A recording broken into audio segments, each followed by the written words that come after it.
Mymensingh medical college হাসপাতালে হামের প্রাদুর্ভাব দিন দিন ভয়াবহ আকার ধারণ করছে। প্রতিদিনই বাড়ছে আক্রান্ত শিশুর সংখ্যা ও মৃত্যু। গত 17 মার্চ থেকে আজ সকাল পর্যন্ত হাসপাতালটিতে হামের লক্ষণ নিয়ে মোট 2087 জন শিশু ভর্তি হয়েছে। হাসপাতাল সূত্রে জানা গেছে, গত 24 ঘন্টায় হামের উপসর্গ নিয়ে চিকিৎসাধীন আরও এক শিশুর মৃত্যু হয়েছে। এ নিয়ে মোট মৃতের সংখ্যা দাঁড়িয়েছে 51 জনে। বর্তমানে হাসপাতালটিতে 96 জন শিশু চিকিৎসাধীন রয়েছে। এদিকে ল্যাব টেস্টের রিপোর্টেও মিলছে হামের তীব্রতার প্রমাণ। ময়মনসিংহ জেলা থেকে পরীক্ষার জন্য পাঠানো 1362টি নমুনার মধ্যে 209 জনের শরীরে আনুষ্ঠানিকভাবে হাম শনাক্ত করা হয়েছে।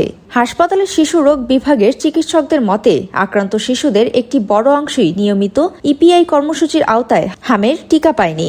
শিশুদের জন্য নিবেদিত আইসিইউ না থাকায় বিকল্প হিসেবে বাবল সিপ্যাপ মেশিনের মাধ্যমে শ্বাসকষ্টের রোগীদের সেবা দেওয়া হচ্ছে।